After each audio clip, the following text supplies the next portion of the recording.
Project Hail Mary made me incredibly happy, and that's coming from someone that hasn't even read the book. Like, that's the review.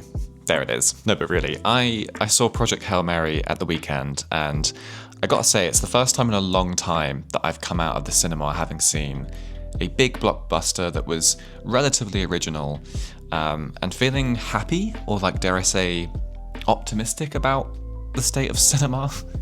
Or the state of blockbusters, at least. First and foremost, like, Ryan Gosling is extremely well cast in the film. He's charismatic, he's likable. I think a lot of the film works because of him and how much he's kind of devoted to making the film, and, you know, it's just a lot of Ryan Gosling and it just works because of him. Sandra also really grounds the film in some seriousness when it's needed, and kind of like anchors the stakes of the film a little bit. It's otherwise quite goofy.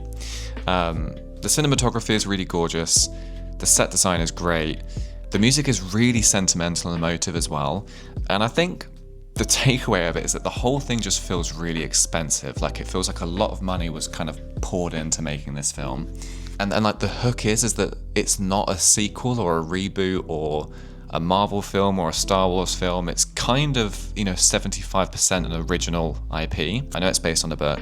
But altogether, I think Phil Lord and Chris Miller really knocked out of the park with this, and it may not be the most original film in the world, structure and plot-wise, but I had a really great time in the movies, and I think that actually counts for a lot these days. There were even occasions where I thought, this is the kind of film that's only reserved for like your Chris Nolans, your Ridley Scotts, your Denis Villeneuves, or like it has to be a massive tentpole franchise to get made. And yet, like, here we were watching a space movie with Ryan Gosling, who I wouldn't even say is the biggest bankable actor in the world, maybe. Made by the guys behind Cloudy with a Chance of Meatballs, 21 Jump Street, and those animated Spider-Man movies, which, granted, were extremely successful. But it just kind of feels like the whole thing is like a really nice home run. It feels like a bit of a victory lap for these people. I've been watching some, like, semi-older movies recently, and when I say older, I only mean by like 20, 30 years. You know, they're not even like they were made in like the 50s in black and white, but we're talking about like Ron Howard's Da Vinci Code, Robert Zemeckis' Contact, Sam Raimi's Spider-Man, James Cameron's Titanic. I even watched like Rain Man recently, you know, that kind of thing. You know, and they all feel remarkably different to the kind of blockbusters that we have today, or the kind of movies that like sweep at the box office and kind of actually make their money back and some, and are considered box office successes. I feel like this review is going to be kind of, they don't make them like they used to, coded, but Project Hail Mary feels like it's of that ilk in some way. You know, it's made by two guys. Ryan Gosling produced it. It's financed by a big bad conglomerate, like, I will kind of admit that, but it feels like it's their movie. You know, it doesn't feel like it's like synthesized in a boardroom, part of a massive franchise, or have some sort of silly stunt casting. You know, it doesn't feel like it's used like a pop singer to, like, you know, create the soundtrack to, you know, appeal to a certain demographic online, or it's an adaptation of a popular novel, but it's from quite a specific niche as well. I wouldn't even say that like Project Hail Mary is like a household name as a sort of IP. I had to explain it to my parents for them to understand that it was written by the guy who wrote The Martian, and so on and so forth. What I'm trying to say is that this film isn't exactly Wuthering Heights, let's say.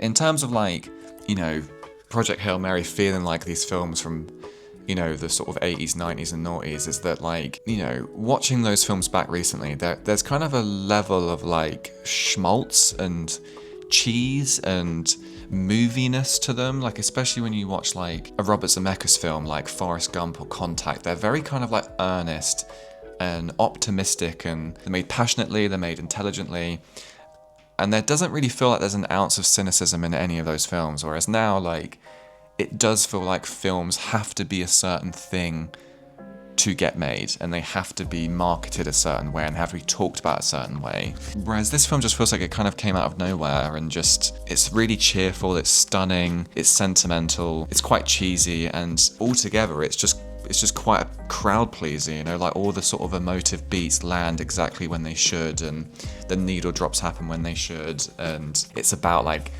different species across space and time coming together. You know, we do admittedly live in quite dark times, and this film feels like a kind of like antidote to that kind of feeling, you know. Like, I know we just had the Oscars as well, and that had a slew of original movies, so I'm not discounting that like Hollywood isn't able to produce original movies anymore, but like a lot of those films, maybe bar Sinners, actually made their money back. And if it isn't an Oscar movie that's original and interesting, then it has to be Star Wars, basically, is kind of what I'm saying. I mean, let's see, like, if it's actually made its money back.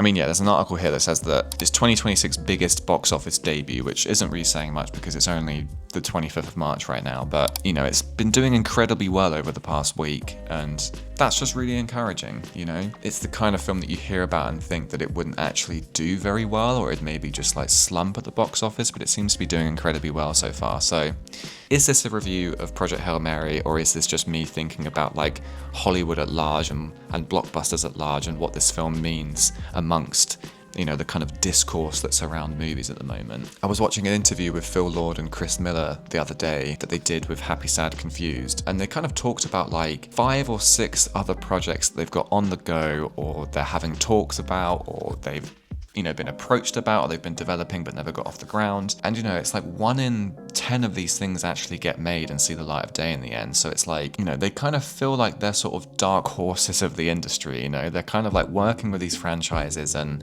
with these IPs, and they've even said themselves like they want to make films that they grew up watching and loving. They want to make that kind of film, and it's like, yeah, I think we need more of those films, So yeah, in the words of Harry Styles, I think Project Hail Mary is... It feels like a movie. It feels like a real, go to the theater film movie that, you kind of, the reason why you go to watch something on the big screen. And yeah, it's absolutely worth your time and money. I think go and see it in the cinema as well. I don't know if a film like this would land as well watching it from home. It's kind of long, it's a little bit over long, but like I think when you're locked in the cinema and you're kind of like with a crowd that's really buying it and really loving it, it just hits differently, basically. So there it is. I liked Project Hail Mary, and I might even read the book as a result. But yeah, genuinely, like, what did you think of the movie? And also, what do you think about films that are coming out now as well? Because I feel like sometimes I slip into like this cynicism of like, everything's rubbish and everything's cynical now. But I don't know if that's actually true, and if that's just a very kind of like singular way of looking at these things. But yeah, did you like it? Have you read the book? How did it compare to the book? Did it feel like a faithful adaptation? These are all things I want to know, basically. So let me know in the comments below. And yeah, see you in the next one.